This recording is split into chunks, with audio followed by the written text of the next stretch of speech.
The business really started out finding a solution for myself. Angela Hoffman realized she had a problem after an alarming visit with her doctor. He diagnosed me with pre-diabetes, which was really scary for me because both my grandmother and my mom had diabetes, and I knew I didn't want to end up being on prescription pills for the rest of my life. Just 40 years old at the time, Hoffman knew she needed to make some major changes in her life. I took a deep dive into nutrition and found out that really eating a whole foods, plant-based diet was my way out. I tried it. A year later, I went back to my doctor and there was no sign of diabetes. To maintain her new lifestyle, Hoffman, an architect for more than 2 decades, kept at it in the kitchen, experimenting and expanding her healthy repertoire. People would ask me about the recipes and I would explain the process and they would be like, oh my gosh, I don't want to go through the sprouting and the dehydration and all the special ingredients.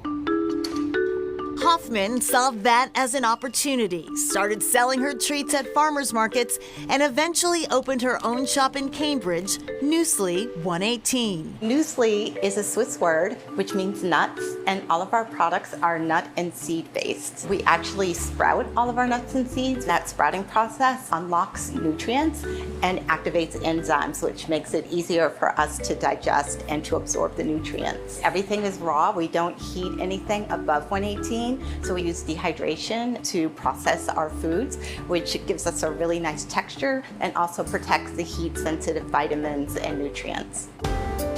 Fudge, brownies and blondies, truffles and tiramisu. Everything here raw and vegan. I didn't want the blood sugar spike, so that's how I found my niche in the marketplace, providing these nutrient-dense desserts that could actually nourish your body and satisfy your sweet tooth at the same time. I think that's what I'm most proud of, taking my health into my own hands, but then realizing that I actually have something to share with other people that might be facing the same things that I was facing. Like Hoffman, Logan Brown encountered a problem and didn't stop until she had the solution. I needed to have a pantsuit, some sort of professional attire for the career fair and for job interviews, and so I went around Boston to all sorts of various malls and just really struggled to find something that fit me well. At the time, Brown was a student at Harvard Law School. What I should have been doing at the time was focusing on my first semester of law school, but also preparing for my upcoming interviews.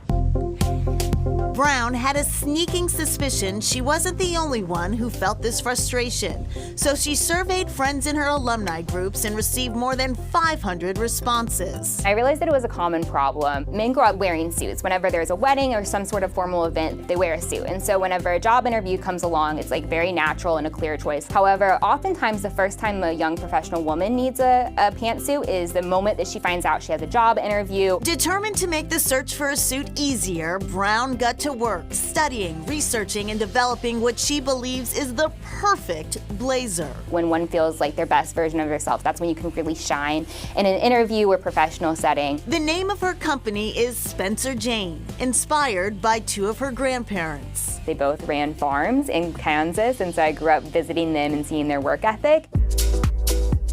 The blazers are machine washable and wrinkle resistant, made from a flexible fabric, and have real pockets big enough to fit a cell phone. These are designed so that you can have them easily tailored if you want, so there's no buttons here. They're also designed to easily roll. The signature single blue button is designed to create an hourglass shape. I've had a number of customers reach out and tell me that they've been able to land their job or they've given presentations in the blazers. We've had women get married in the blazer. Seeing what women have been able to achieve while wearing it is really my pride and joy.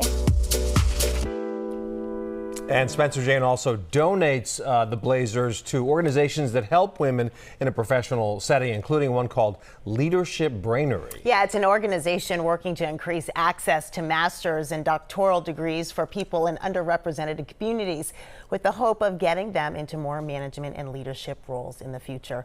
And Logan is also working on adding an A-line shift dress to her Spencer Jane line. Sounds good. Looks great.